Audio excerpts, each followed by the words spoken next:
Welcome to stone dictation. Dictation 5 second बाद शुरू होगा।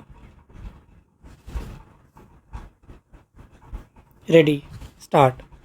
संसद के बजट सत्र के दूसरे चरण का प्रारंभ हंगामे से होने के आसार पर आश्चर्य नहीं।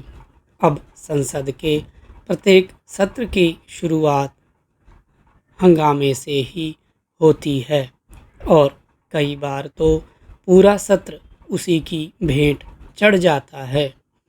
बजट सत्र के दूसरे चरण में एक तो लोकसभा स्पीकर ओम बिरला के खिलाफ लाए गए अविश्वास प्रस्ताव पर बहस के दौरान पक्ष विपक्ष में तकरार तय है और दूसरे ईरान पर इजरायल अमेरिका के हमले को लेकर विपक्ष की ओर से सरकार को घेरने के चलते आरोप प्रत्यारोप का सिलसिला देखने को मिल सकता है।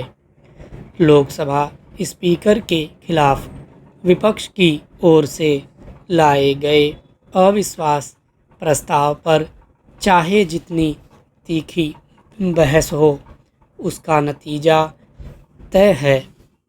चूँकि सत्ता पक्ष का बहुमत है और प्रधानमंत्री ने सत्र शुरू होने के पहले लोकसभा अध्यक्ष की प्रशंसा करते हुए जिस तरह कहा कि वे अहंकारी उत्पाती छात्रों को ठीक करना जानते हैं, उससे यह स्पष्ट है कि वे सत्ता पक्ष को ओम बिरला के पक्ष में एकजुट होने का संदेश दे रहे हैं।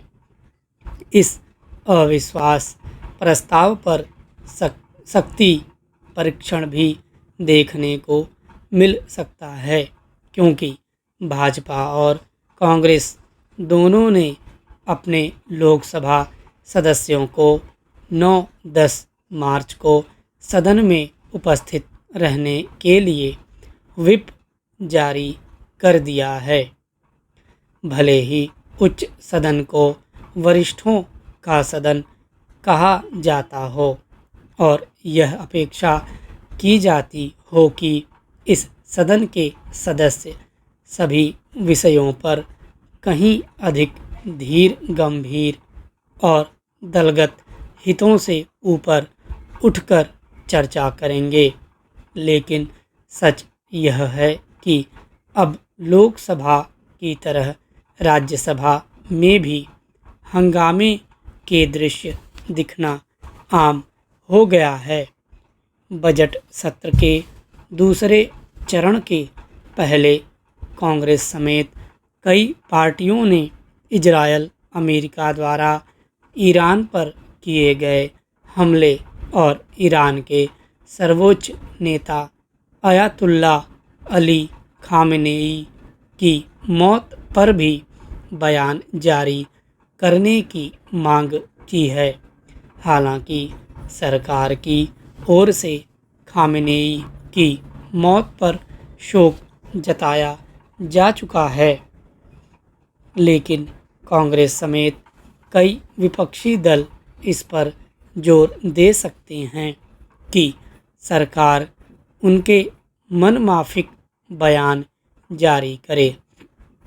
विपक्षी दल इससे अनजान नहीं हो सकते कि इजरायल अमेरिका और ईरान के बीच सैन्य संघर्ष से जो जटिल स्थिति उपजी है, वह ऐसी नहीं कि सरकार किसी एक के पक्ष में खुलकर खड़ी हो सके। इस स्थिति से सबसे अच्छी तरह लंबे समय तक केंद्र में सत्ता में रही कांग्रेस अवगत होगी, पर वही इस मामले में अपने संकीर्ण रवैये का परिचय देने में सबसे आगे रह सकती है।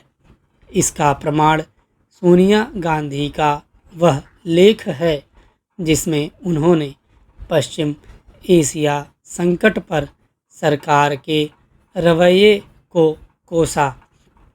कम से कम कांग्रेस को तो यह पता होना चाहिए कि विदेश नीति किसी दल या सरकार की नहीं बल्कि देश की होती है और उस पर पक्ष विपक्ष को न केवल सहमति कायम करनी चाहिए बल्कि उसका प्रदर्शन भी करना चाहिए।